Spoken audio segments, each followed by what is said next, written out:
Hello everyone, welcome to अनुभव study facts. आज हम बात कर रहे हैं गाइस कोलबर्ग के द्वारा जो नैतिक विकास का सिद्धांत दिया गया था, मोरल डेवलपमेंट की जो थ्योरी दी गई थी, आज हम उसके बारे में बात करेंगे। गाइस आपके सामने यहाँ पर एक डायग्राम आ रहा है, आप चाहें तो उसका स्क्रीनशॉट ले सकते हैं, जिसमें यहाँ पर ये बात की जाएगी कि कितनी स्टेजेस हैं और कितने लेवल हैं।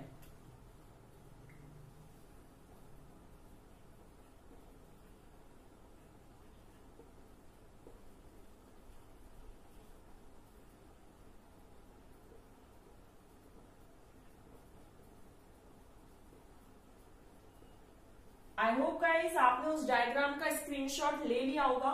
तो आज हम बात करने वाले हैं कोलबर्ग के द्वारा जो नैतिक विकास का सिद्धांत दिया गया था उसके बारे में। नैतिक विकास का सिद्धांत एग्जाम के पॉइंट ऑफ व्यू से बहुत ज्यादा इंपॉर्टेंट है guys. C TET, MP TET, UP TET, KVS किसी भी स्टेट का आपका टेट हो, बहुत ज्यादा इंपॉर्टेंट थ्योरी है। तो गाइस इसमें कोलबर्ग के द्वारा 3 लेवल मतलब 3 स्तर और 6 स्टेजेस की बात की गई थी। ये जो एग्जाम हुआ था ना ग्रेड 2 का, उसमें पूछा गया था गाइस कि कोलबर्ग के द्वारा कितने लेवल दिए गए हैं। ऑप्शन में 3 और 6 दोनों होते हैं तो कंफ्यूजन बढ़ जाता है, या तो केवल 3, 5, 2 इस तरीके से हो तो भी कंफ्यूजन नहीं होगा। लेकिन अगर जब भी एग्जाम में ऑप्शन आपको ये 2 देखने को मिल जाए तो कंफ्यूजन बढ़ जाता है। तो आप लोगों को पता होना चाहिए कि 3 लेवल है और 6 स्टेजेस हैं। मतलब हर एक लेवल में कितनी स्टेजेस है, एक लेवल में कितनी स्टेजेस है गाइस, 2 स्टेजेस हैं। आई होप यहां तक की बात समझ आ गई होगी। और आज हम क्या पढ़ने वाले हैं, कोलबर्ग का नैतिक विकास का सिद्धांत, जिसमें 3 लेवल है और 6 स्टेजेस है। चलिए एक एक करके हम एक एक लेवल पर पढ़ेंगे और उनकी हर एक लेवल में जो 2 स्टेजेस हैं उसकी हम बात करेंगे। फर्स्ट लेवल है guys pre conventional level. Pre conventional level, पूर्व परंपरागत। ठीक, इसमें क्या है, 2 आपकी स्टेजेस है। स्टेजेस को मैं एबीसी से डिनोट करूंगी और लेवल्स को 1, 2, 3 से। ठीक, तो फर्स्ट यहां पर आता है ओबीडियंस एंड पनिशमेंट ओरिएंटेशन।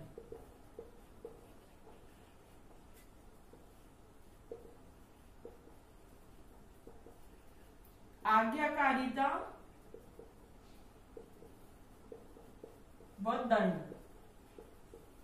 थोड़ा सा आप हिंदी में, अगर हिंदी के कंपैरिजन में अगर आप इंग्लिश वर्ड्स को ज्यादा प्रेफर करेंगे गाइस तो बहुत ज्यादा सही रहता है। क्योंकि कभी कभी अगर एग्जाम में ये आप देखेंगे कि अगर हिंदी और इंग्लिश में कहीं भी कोई गलती आ जाती है तो वो इंग्लिश को ज्यादा प्रेफरेंस देते हैं। तो अगर आप इनको इंग्लिश में आप याद रख सकते हैं तो बहुत अच्छी बात है। अदरवाइज मैं कोशिश करूंगी कि बाइलिंगुअल लैंग्वेज में लेकर चलूं, ताकि ये जो सेशन है वो दोनों मीडियम स्टूडेंट्स को समझ आ पाए। चलिए, ओबीडियंस एंड पनिशमेंट ओरिएंटेशन, जैसा कि इसके नाम से ही समझ आ रहा है कि बच्चा जो है, ये जो प्री कन्वेंशनल लेवल है, ये चाइल्डहुड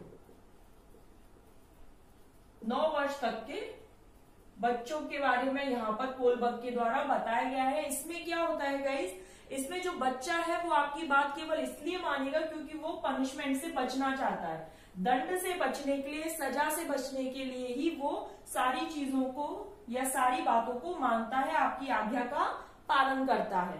तो यहाँ पर ओबीडियंस एंड पनिशमेंट बहुत सिंपल स्टेजेस हैं गाइस, बहुत ज्यादा सिंपल, क्योंकि सब कुछ जो है वो इनके नाम में ही छुपा है। ओबीडियंस एंड पनिशमेंट, बच्चा क्यों आपकी बात को मानेगा, क्यों, क्योंकि वो दंड से बचना चाहता है। तो यहाँ पर हो गया हमारा first stage complete. Second stage की तरफ बढ़ जाते हैं। इसके बहुत सारे नाम है गाइस सेकेंड स्टेज के।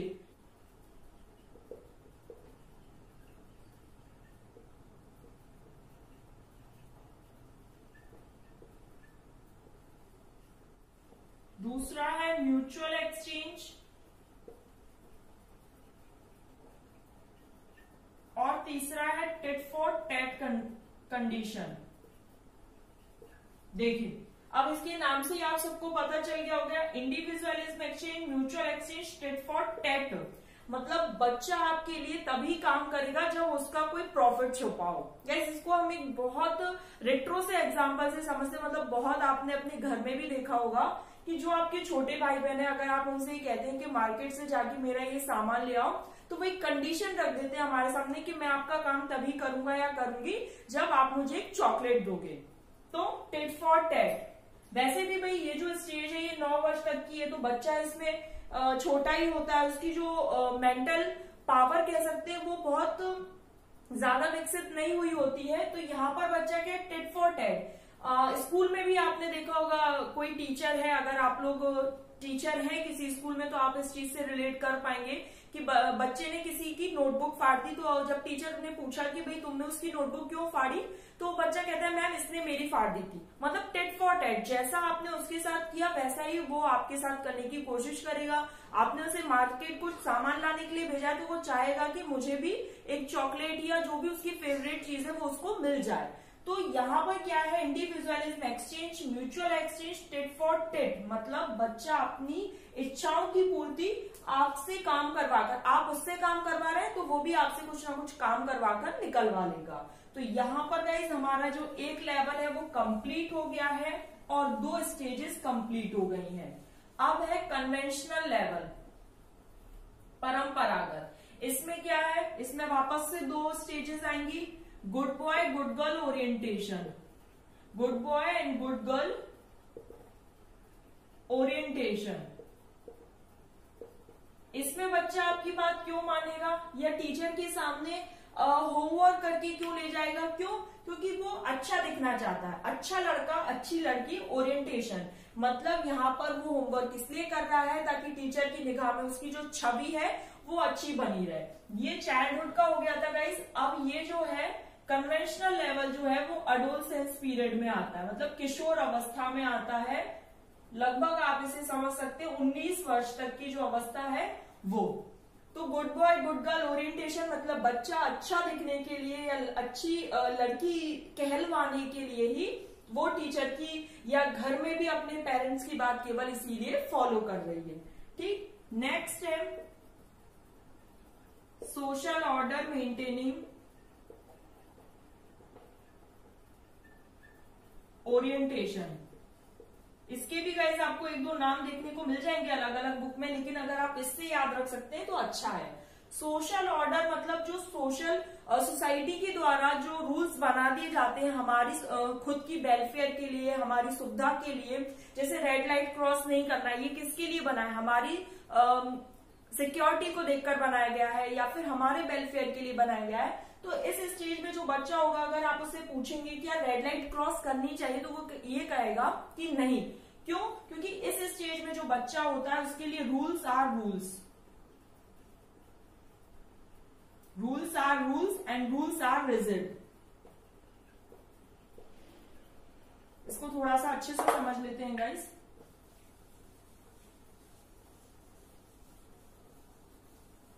इसमें क्या होता है, सोशल ऑर्डर मेंटेनिंग, इसमें क्या होता है, rules are rules and rules are rigid. इसमें बच्चे के जो रूल्स होते हैं बस वो उनको ही फॉलो करेगा जो सोसाइटी ने बना दिए है या टीचर ने, जैसे आपने देखा होगा भाई टीचर ने जो कह दिया कि इस तरीके से प्रेजेंटेशन बनानी है, इस तरीके से कोई होमवर्क करना है या कुछ भी कह दिया, तो वो केवल उसको वो ही दिखेगा। उसमें वो रिजिड जो रिजिडनेस है रूल्स में केवल उसको फॉलो करेगा, उसके पीछे का भाव नहीं देखेगा कि भाई ये क्यों बनाया गया था, क्या था। बस उसको तो ये पता है ये हमारी सोसाइटी ने बना दिया है और हमको फॉलो करना है। जैसे रेड लाइट वाली बात आ जाती है, तो अगर उससे पूछा जाए कि भाई कोई इमरजेंसी केस है, अब रेड लाइट क्रॉस करनी चाहिए नहीं, तो वो कहेगा नहीं, क्योंकि सोसाइटी ने बना दिया रेड लाइट क्रॉस नहीं करनी है मतलब नहीं करनी है। ठीक है, लेकिन अब इसके बाद जो पोस्ट कन्वेंशनल आएगा जिसमें हम पढ़ेंगे सोशल कॉन्ट्रैक्ट ओरिएंटेशन, उसको आप थोड़ा सा इससे रिलेट करिएगा, बट कंफ्यूज मत होइएगा, क्योंकि CTET में ये बहुत पूछा जाता है बार बार की गुड बॉय गुड गर्ल हो गया, म्यूचुअल एक्सचेंज हो गया, जैसे उनसे क्वेश्चन पूछे जाते हैं, लेकिन इससे बहुत ज्यादा पूछे जाते हैं सोशल ऑर्डर मेंटेनिंग से, सोशल कॉन्ट्रैक्ट ओरिएंटेशन से। क्या है, कंफ्यूजन बहुत रहता है, क्योंकि दोनों के नाम के पहले सोशल है और ये कन्वेंशनल का है, वो पोस्ट कन्वेंशनल का, तो थोड़ा सा गाइस कंफ्यूजन रहता है। लेकिन इस वीडियो को देखने के बाद मेरी तरफ से ये कोशिश रहेगी कि आप लोगों के जो थॉट है उसमें बिल्कुल कॉन्फ्लिक्ट ना हो, कंफ्यूजन ना हो। चलिए अब हम देखते हैं पोस्ट कन्वेंशनल लेवल।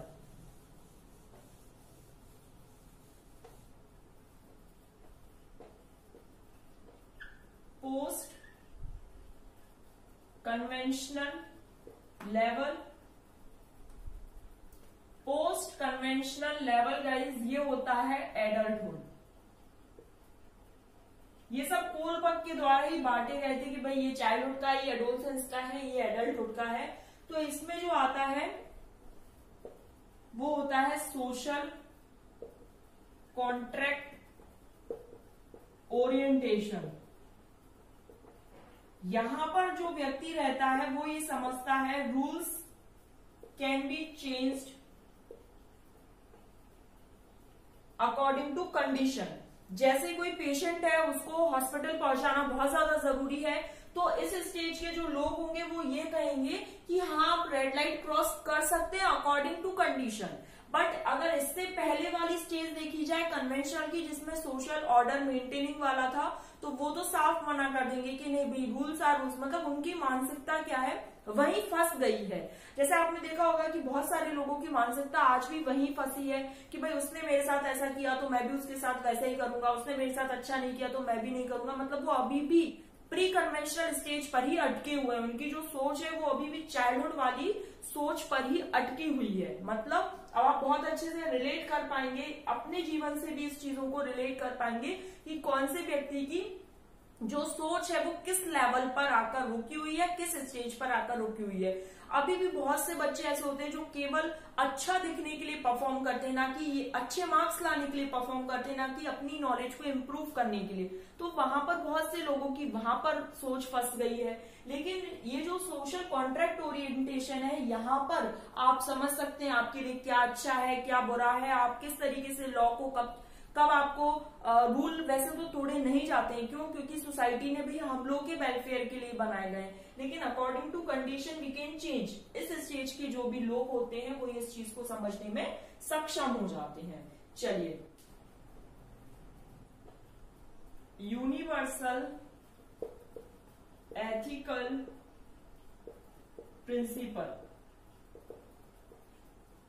मतलब इसमें जो व्यक्ति होता है ना वो हाईएस्ट लेवल पर होता है, उसकी जो थिंकिंग होती है वो एब्स्ट्रैक्ट थिंकिंग होती है।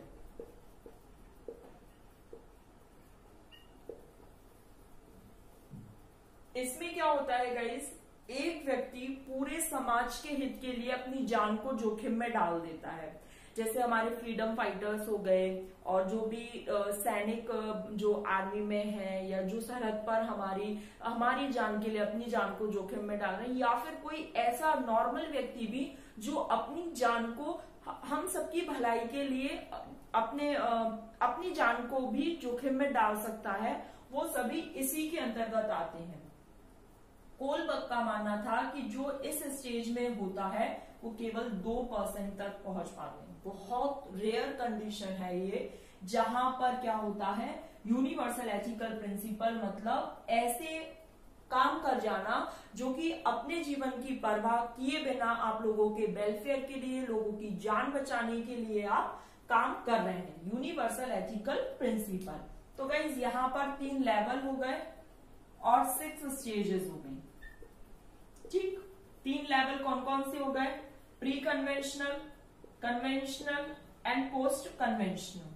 स्टेजेस में गाइस याद रखिएगा, इसमें 2 हैं, ओबीडियंस एंड पनिशमेंट, और फिर है इंडिविजुअलिज्म एक्सचेंज। फिर इसमें 2 है, कौन कौन सी? Good boy good girl orientation, good boy good girl orientation, और है एक कौन सी? Social order maintaining. फिर पोस्ट कन्वेंशनल में है सोशल कॉन्ट्रैक्ट ओरिएंटेशन, फिर कौन सी है, यहां पर कौन सी आ जाती है, यूनिवर्सल एथिकल प्रिंसिपल। ठीक है गाइस, ये आपको याद रखना है। चलिए अब एक बहुत ज्यादा इंपॉर्टेंट पॉइंट जो कि कोलबर्ग की थ्योरी से पूछा जाता है कि कोलबर्ग के द्वारा जो डायलेमा दी गई थी उसका नाम क्या था। डायलेमा मतलब एक दुविधा होती है,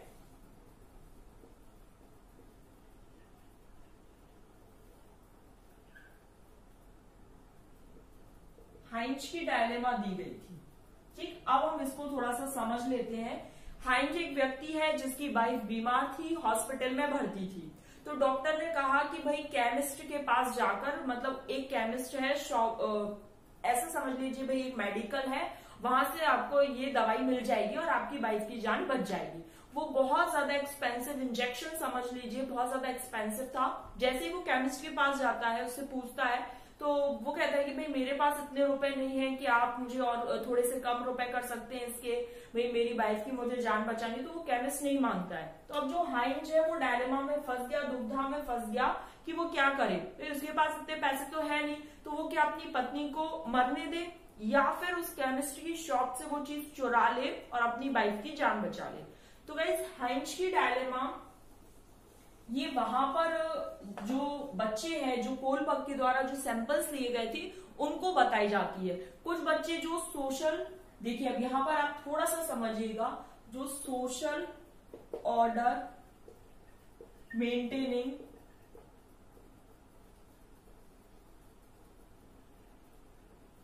ओरिएंटेशन में होंगे, वो तो क्या कहेंगे कि भाई रूल्स आर रूल्स, हाइंज को वो चीज नहीं चुरानी चाहिए। और जो सोशल कॉन्ट्रैक्ट ओरिएंटेशन में होंगे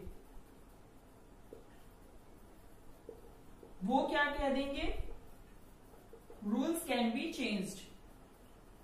भाई आपको अपनी वाइफ की जान बचानी है तो आप उसको चुरा भी सकते हैं। तो कोलबर्ग के द्वारा यही समझाने की बात थी कि किस तरीके से व्यक्ति की जो सोच है वो अकॉर्डिंग टू कंडीशन चेंज या फिर वेरी करती है। अब डायलेमा का एक और बहुत अच्छा एग्जांपल है गाइस, आई होप आप उससे ज्यादा अच्छे से रिलेट कर पाएंगे। सपोज हमने 3 फॉर्म फिल कर दिए, एक हो गया हमारा सीटेट का, एक हो गया एसएससी का और एक हो गया बैंकिंग का। ठीक, किस्मत से ये तीनों एग्जाम एक ही डेट पर आ गए। ये डायलेमा है, ये दुविधा है। ठीक है, इसको समझने की कोशिश करना और फिर मैं मोरल रीजनिंग आपको इसी से समझाऊंगी। ये 2 बातें की गई थी कोलबर्ग के द्वारा, थोड़ा सा समझना गई। सीटेट, एसएससी और बैंक, ये तीनों एग्जाम आपके एक ही दिन आ गए। अब आप क्या करोगे, आप दुविधा में फंसे हो। तो मोरल रीजनिंग आप नैतिक तर्कणा के बेस पर अपनी सोच लगाओगे कि भाई आपको क्या करना चाहिए। आपने लगाया कि भाई बैंकिंग का जो एग्जाम था वो तो मैंने ऐसे ही अपने दोस्तों के कहने में भर दिया था, मेरा तो कुछ मन नहीं था भाई बैंकिंग का एग्जाम, ये कैंसिल कर दिया आपने। फिर उसके बाद आया एसएससी और सीटेट। तो आप कहोगे भाई 2-3 महीने से मैं लगातार अपना सीटेट का पढ़ रहा हूँ, साइकोलॉजी पढ़ रहा हूँ, टीचिंग मेथड्स पढ़ रहा हूँ, और एसएससी में भाई मेरी जीएस पोर्शन वीक है, इंग्लिश वीक है, मैथ्स थोड़ा बहुत आता है, मतलब ऐसा इतनी कोई बहुत अच्छी प्रिपरेशन नहीं है और मुझे टीचर ही बनना है। और मैंने अभी तक जो 2-3 महीने डिवोट किए थे वो मैंने अपनी टीचिंग एग्जाम्स के प्रति ही दिए थे, तो ये मैंने कैंसिल कर दिया। तो ये जो आप कंक्लूजन पर पहुंचे हो ना कि भाई इन तीनों एग्जाम में से आपको कौन सा एग्जाम देना है, सीटेट का, एसएससी का और बैंकिंग में से जब आप एक कंक्लूजन पर पहुंचोगे आपको सीटेट का देना है, तो आपने अपनी मोरल रीजनिंग का यूज किया है, आपने अपनी नैतिक तर्कणा का यूज करके आप किसी एक कंक्लूजन पर पहुंचे हो। तो गाइज यहाँ पर बात हो गई पूरी नैतिक तर्कणा की, और जो मोरल डायलेमा थी जो कि हाइंज की डायलेमा बहुत ज्यादा फेमस है, नाम पूछा जाता है एग्जाम में, तो याद रखिएगा। ठीक, अब थोड़ा सा एक और है भाई, क्रिटिक तो हर व्यक्ति को किया जाता है, इनके भी क्रिटिसिज्म है। इन्हीं की स्टूडेंट हैं गिलिगन, इनके द्वारा, ये इन्हीं की शिष्या है, इन्हीं के द्वारा इनको क्रिटिक किया गया। इन्होंने क्या कहा इन्होंने ये कहा कि आपने अपने जो कोलबर्ग का जो मोरल डेवलपमेंट है उसमें आपने बॉय सैंपल ही क्यों लिए, आपने उसमें गर्ल सैंपल क्यों नहीं लिए? क्योंकि जो नारी होती हैं, जो गर्ल्स होती हैं, वो क्या है, इमोशनली हो, कहीं ना कहीं किसी ना किसी चीज से अटैच्ड होती है, और आपने केवल बॉय सैंपल को लेकर ही जो अपना प्रिंसिपल दिया है मोरल डेवलपमेंट का, वो केवल बॉय सैंपल को लेकर ही दिया है। तो ये कहीं ना कहीं आपने डिस्क्रिमिनेशन किया है और कहीं ना कहीं प्रभावित करेगा जब आप फीमेल से उनके पॉइंट्स ऑफ व्यू जानने की कोशिश करेंगे। तो इन्हीं की शिष्या के द्वारा इनको क्रिटिक किया गया था। ये कभी कभी एग्जाम में पूछ लिया जाता है कि कोलबर्ग का जो मोरल डेवलपमेंट का प्रिंसिपल है उसको किसके द्वारा क्रिटिक किया गया, तो इन्हीं की शिष्या गिलिगन के द्वारा क्रिटिक किया गया था। तो गाइज यहाँ पर हमने अपनी कोलबर्ग के द्वारा जो मोरल डेवलपमेंट का प्रिंसिपल था वो कंप्लीट कर लिया है। आई होप गाइज आपको वीडियो पसंद आई हो। ये जो सेशन 1 है वो बहुत ज्यादा इंपॉर्टेंट था। वीडियो पसंद आए तो लाइक करना, शेयर करना अपने फ्रेंड्स, फैमिली मेंबर्स जो लोग टीचिंग एग्जाम्स की तैयारी कर रहे हैं, और चैनल पर पहली बार आए तो सब्सक्राइब कर सकते हैं और बेल आइकन जरूर प्रेस कर लेना गाइज। बेल आइकन से क्या होता है कि जब भी मैं न्यू वीडियो अपलोड करूंगी तो उसका नोटिफिकेशन आप लोगों के पास पहुंच जाएगा। और पीडीएफ के लिए आप जुड़ सकते हैं हमारे टेलीग्राम चैनल से, जहां पर आपको सारी अपडेट्स मिल जाएंगी। कौन सा सेशन, वैसे तो ऑलमोस्ट कोशिश यही रहती है कि 8 बजे आपको वीडियो मिल जाए, लेकिन कभी कभी नेटवर्क इश्यू की वजह से नहीं हो पाता है, तो मैं टेलीग्राम पर शेयर कर देती हूँ कि भाई आपका आज का जो सेशन है वो इतनी बजे होने वाला है, या नेटवर्क के प्रॉब्लम की वजह से नहीं हो पाएगा। तो इस तरीके से कोई भी आपको अपडेट है या नोटिफिकेशन की भी जो प्रॉब्लम रहती है वो आपको टेलीग्राम पे सब कुछ मिल जाती है। तो टेलीग्राम की लिंक आपको डिस्क्रिप्शन बॉक्स में मिल जाएगी, वहां से आप ज्वाइन कर सकते हैं। Thanks for watching this.